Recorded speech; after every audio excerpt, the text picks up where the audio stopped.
ಎಲ್ಲರಿಗೂ ನಮಸ್ಕಾರ. ನಿಮ್ಮ ಶ್ರಾವಸ್ ಕಲ್ಪವೃಕ್ಷ ಚಾನಲ್ಗೆ ಸ್ವಾಗತ. ಇವತ್ತು ಗೋಧಿನ ಹುರಿದೆ ಬೇಯಿಸಿದೆ, ಹಾಗೆ ಈ ರೀತಿ ಗೋಧಿ ಹಿಟ್ಟನ್ನ ಬಳಸ್ಕೊಂಡು ಯಾವ ರೀತಿ ಗೋಧಿ ಹಿಟ್ಟಿನ ತಂಬಿಟ್ಟು ಮಾಡೋದು ಅಂತ ತೋರಿಸ್ತಿದ್ದೀನಿ.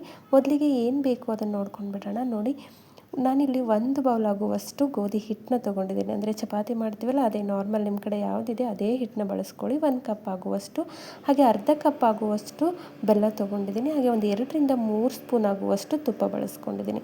ಇಷ್ಟಿದ್ರೆ ಸಾಕು, ನಾವು ಗೋಧಿ ಹಿಟ್ಟಿನ ತಂಬಿಟ್ಟನ್ನ ಆರಾಮಾಗಿ ಮಾಡ್ಕೊಳ್ಬೋದು. ಗ್ಯಾಸ್ ಮೇಲೆ ಒಂದು ಪಾತ್ರೆ ಇಟ್ಕೊಂಡಿದ್ದೆ. ಪಾತ್ರೆಗೆ ಎಷ್ಟು ಅಂದರೆ ಒಂದು 2ರಿಂದ 3 ಸ್ಪೂನು ಅಥವಾ 1.5 ಸ್ಪೂನ್, ನಿಮಗೆ ಇಷ್ಟ ಇಲ್ಲ ಅಂತಂದರೆ 2 ಸ್ಪೂನ್ ಆದರೂ ಹಾಕ್ಕೊಳ್ಬೋದು. ಇಷ್ಟು ತುಪ್ಪ ಹಾಕ್ಕೊಂಡು ಮೀಡಿಯಮ್ ಫ್ಲೇಮ್ ಒಳಗೆ ಇಟ್ಕೊಂಡು ಸ್ವಲ್ಪ ತುಪ್ಪ ಬಿಸಿ ಆದಮೇಲೆ 1 ಕಪ್ ಗೋಧಿ ಹಿಟ್ಟು ತೊಗೊಂಡಿದ್ನಲ್ಲ ಅದನ್ನು ಸೇರಿಸ್ಕೊಳ್ತಿದ್ದೀನಿ. ನೋಡಿ, ಇಲ್ಲಿ ಮೀಡಿಯಮ್ ಫ್ಲೇಮ್ ಒಳಗಿರಬೇಕು, ಇಲ್ಲಾಂದರೆ ಹಿಟ್ಟು ಸೀದು ಹೋಗಿಬಿಡುತ್ತೆ. ಹಾಗಾಗಿ ಮೀಡಿಯಮ್ ಫ್ಲೇಮ್ ಒಳಗೆ ಇಟ್ಕೊಂಡು ಇದನ್ನು ಹುರ್ಕೊಳ್ಬೇಕು. ಗೋಧಿ ಹಿಟ್ಟನ್ನು ನಾವು ತುಪ್ಪದಲ್ಲಿ ನೀಟಾಗಿ ಹುರ್ಕೊಳ್ಬೇಕು. ಎಲ್ಲಿವರೆಗೂ ಅಂತಂದರೆ ಒಂದು ಕಲರ್ ಚೇಂಜ್ ಆಗುತ್ತೆ ಹಿಟ್ಟಿಂದು, ಹಾಗೆ ಅದರ ಜೊತೆಗೆ ಮನೆ ತುಂಬ ಎಲ್ಲ ಘಮ ಘಮ ಅಂತ ನಾವು ಗೋಧಿ ಹುರಿದಾಗ ಯಾವ ಒಂದು ವಾಸನೆ ಬರ್ತಿರುತ್ತೋ ಅದೇ ರೀತಿ ಒಳಗೆ ಈ ರೀತಿ ತುಪ್ಪದಲ್ಲಿ ಹಿಟ್ಟು ಹುರಿಯುವಾಗೂ ಕೂಡ ಅದೇ ರೀತಿ ಒಂದು ಘಮ ಬರಬೇಕು. ನೋಡಿ, ಇಲ್ಲಿ ಕಲರ್ ಕೂಡ ಚೇಂಜ್ ಆಗ್ತಿದೆ, ನೀವು ಅಬ್ಸರ್ವ್ ಮಾಡ್ತಿರ್ಬೋದು. ನಾವು ಮೊದಲಿಗೆ ಏನು ಹಿಟ್ಟು ತೊಗೊಂಡಿದ್ವಲ್ಲ ಗೋಧಿ ಹಿಟ್ಟು, ಅದು ಕಲರ್ ತಾನೇ ಚೇಂಜ್ ಆಗ್ತಿದೆ.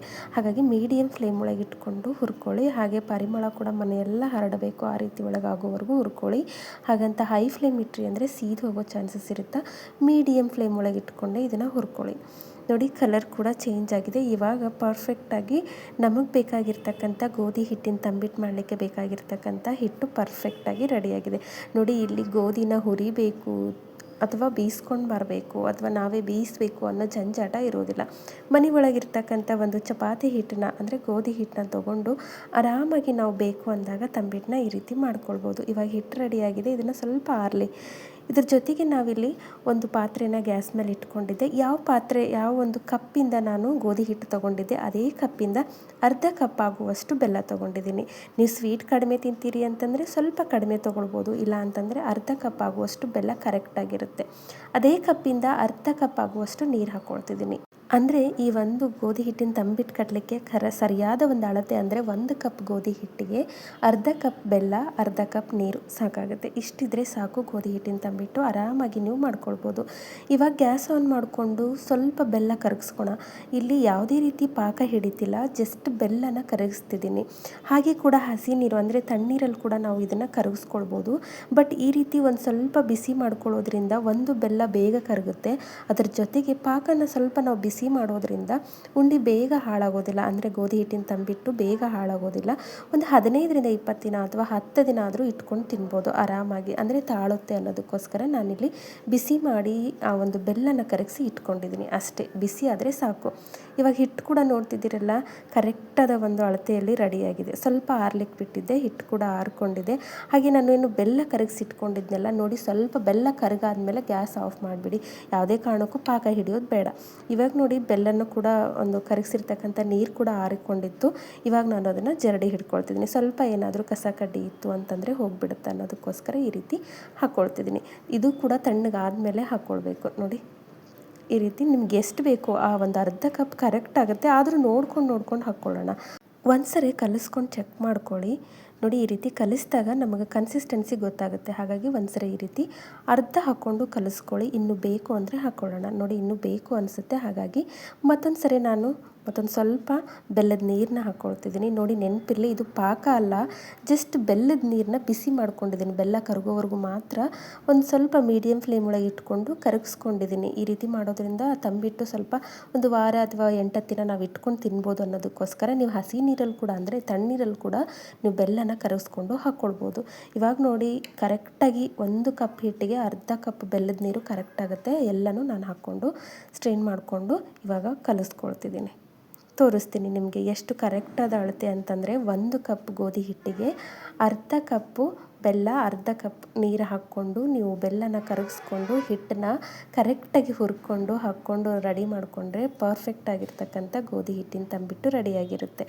ಇವಾಗ ನೋಡಿ, ಕರೆಕ್ಟಾಗಿ ಕಲಿತ್ಕೊಂಡಿದೆ. ಒಂದ್ಸರಿ ಕೈಲೇ ನಾದಬೇಕು ಇದು. ಹಾಗಾಗಿ ಒಂದ್ಸರಿ ತೋರಿಸ್ತೀನಿ ನಾನು ನಿಮಗೆ. ಇಲ್ಲಿ ನಿಮಗೆ ಬೇಕು ಅಂತಂದರೆ, ಇಂಟ್ರೆಸ್ಟ್ ಇತ್ತು ಅಂತಂದರೆ ಏಲಕ್ಕಿ ಕೂಡ ಜಜ್ಜಿ ಹಾಕ್ಕೊಳ್ಬೋದು. ಪುಡಿ ಏಲಕ್ಕಿ ಪೌಡ್ರ್ ಕೂಡ ನೀವು ಹಾಕ್ಕೊಳ್ಬೋದು, ಅಥವಾ ಕೊಬ್ಬರಿ ಕೂಡ ಹಾಕ್ಕೊಳ್ಬೋದು. ನಾನಿಲ್ಲಿ ಏನೂ ಹಾಕ್ತಿಲ್ಲ, ಹಾಗೆ ಕಟ್ಕೊಳ್ತಿದ್ದೀನಿ. ಒಂದು ಸ್ವಲ್ಪ ಬಿಸಿ ಇತ್ತು.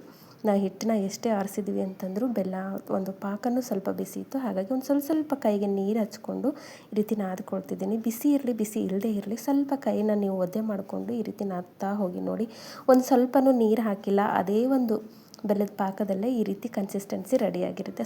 ಸ್ವಲ್ಪ ಕೈಗೆ ನೀರು ಹಚ್ಕೊಂಡು ನಾದ್ಕೊಂಡ್ರೆ ಕೈಗೂ ಅಂಟೋದಿಲ್ಲ, ಒಂದು ಬಿಸಿ ಏನಾದರೂ ಇದ್ದರೆ ತಾಗೋದಿಲ್ಲ ಅನ್ನೋದಕ್ಕೋಸ್ಕರ. ಹಾಗೆ ಒಂದು ಉಂಡಿಗೆ ಅಂದರೆ ಒಂದು ತಂಬಿಟ್ಟಿಗೆ ಒಂದು ಶೈನಿಂಗ್ ಬರುತ್ತೆ ಅನ್ನೋದಕ್ಕೋಸ್ಕರ ನಾನಿಲ್ಲಿ ಒಂದು ಎಕ್ಸ್ಟ್ರಾ ಶೈನಿಂಗ್ ಇರಲಿ ಅನ್ನೋದಕ್ಕೋಸ್ಕರ ಒಂದು 1/4 ಸ್ಪೂನ್ ಆಗುವಷ್ಟು ತುಪ್ಪ ಸೇರಿಸ್ಕೊಂಡಿದ್ದೀನಿ. ತುಪ್ಪದಲ್ಲೇ ಹುರಿದಿರ್ತೀವಿ, ಬಟ್ ಹುರಿಯುವಾಗ ಒಂದು ಟೇಸ್ಟ್ ಹೋಗಿರುತ್ತೆ ಅನ್ನೋದಕ್ಕೋಸ್ಕರ ಒಂದು 1/4 ಸ್ಪೂನ್ ಆಗುವಷ್ಟು ತುಪ್ಪನ ಸೇರಿಸ್ಕೊಂಡು ಈ ರೀತಿ ಚೆನ್ನಾಗಿ ನಾದ್ಕೊಳ್ಳಿ. ಈಗ ಪರ್ಫೆಕ್ಟಾಗಿ ತಂಬಿಟ್ಟಿಗೆ ಬೇಕಾಗಿರ್ತಕ್ಕಂಥ ಒಂದು ಹಿಟ್ಟು ರೆಡಿ ಆಗದ. ಇವಾಗ ನೋಡಿ ನಿಮಗೆ ಉಂಡಿ ಸೈಜು ಅಥವಾ ತಂಬಿಟ್ಟಿನ ಸೈಜ್ ನೋಡ್ಕೊಳ್ಳಿ. ನಿಮಗೆ ಯಾವ ಸೈಜ್ ಬೇಕೋ ಆ ಸೈಜಷ್ಟು ಹಿಟ್ಟನ್ನ ತೊಗೊಂಡು ಈ ರೀತಿ ಪ್ರೆಸ್ ಮಾಡ್ತಾ ಹೋಗಿ. ಈ ರೀತಿ ನಾರ್ಮಲಾಗಿ ನಾವು ಉಂಡೆ ಯಾವ ರೀತಿ ಕಟ್ತೀವಿ ಆ ರೀತಿ ಕಟ್ಕೊಂಡ್ರೆ ಪರ್ಫೆಕ್ಟ್ ಆಗಿರ್ತಕ್ಕಂಥ ಉಂಡೆ ರೆಡಿಯಾಗಿರುತ್ತೆ. ಸ್ವಲ್ಪನೂ ಕ್ರ್ಯಾಕ್ ಆಗೋದಿಲ್ಲ. ಒಂದು ಸ್ವಲ್ಪ ಈ ರೀತಿ ತುಪ್ಪ ಹಚ್ಕೊಂಡು ಈ ರೀತಿ ರೋಲ್ ಮಾಡಿದರೆ ಸಾಕು ನೋಡಿ.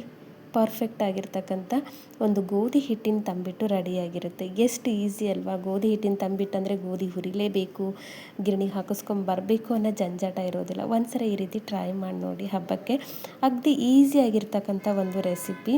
ಈ ಹಿಂದೆ ಕೂಡ ನನ್ನ ಚಾನಲ್ನಲ್ಲಿ ನಾನು ಕಡಲೆ ಬೀಜ ಅಂದರೆ ಶೇಂಗಾನ ಬಳಸ್ಕೊಂಡು ಪಾಕ ಮಾಡಿದೆ, ಯಾವ ರೀತಿ ಈಸಿಯಾಗಿರ್ತಕ್ಕಂಥ ಒಂದು ಸರಳವಾದ ವಿಧಾನದೊಳಗೆ ಶೇಂಗಾ ಉಂಡಿನ ಯಾವ ರೀತಿ ಮಾಡೋದು ಅಂತ ತೋರಿಸಿದ್ದೀನಿ. ಹಾಗೆ ಪುಟಾಣಿ ಉಂಡಿನ ಯಾವ ರೀತಿ ಮಾಡೋದು ಅಂತ ತೋರಿಸಿದ್ದೀನಿ. ಇಂಟ್ರೆಸ್ಟ್ ಇದ್ದರೆ ಒಂದ್ಸರಿ ನೀವು ಅಲ್ಲಿ ಹೋಗಿ ಚೆಕ್ ಮಾಡ್ಕೊಳ್ಬೋದು. ಈ ಗೋಧಿ ಹಿಟ್ಟಿನ ತಂಬಿಟ್ಟು ಹೊರಗಡೆಯಿಂದ ಅಷ್ಟೇ ಅಲ್ಲ, ಒಳಗಡೆಯಿಂದ ಕೂಡ ಅಷ್ಟೇ ಸ್ಮೂತಾಗಿ ಮೃದುವಾಗಿರ್ತಕ್ಕಂಥ ಒಂದು ತಂಬಿಟ್ಟು ರೆಡಿಯಾಗಿರ್ತದೆ. ಐ ಹೋಪ್ ಇವತ್ತು ನಾನು ಮಾಡಿರ್ತಕ್ಕಂಥ ಗೋಧಿ ಹಿಟ್ಟಿನ ಒಂದು ತಂಬಿಟ್ಟು ನಿಮಗೆ ಭಾಳ ಇಷ್ಟ ಆಗೋದ ಅಂದ್ಕೊಳ್ತೀನಿ. ಇಷ್ಟ ಆಗಿದ್ದರೆ ದಯವಿಟ್ಟು ನನ್ನ ಚಾನಲ್ನ ಸಬ್ಸ್ಕ್ರೈಬ್ ಮಾಡ್ಕೊಳ್ಳಿ. ಹಾಗೆ ನಿಮ್ಮ ಫ್ರೆಂಡ್ಸ್ ಆ್ಯಂಡ್ ಫ್ಯಾಮಿಲಿಗೆ ಶೇರ್ ಮಾಡಿ. ನಾಳೆ ಮತ್ತೊಂದು ಹೊಸ ರೆಸಿಪಿಯೊಂದಿಗೆ ಸಿಗೋಣ. ಧನ್ಯವಾದ.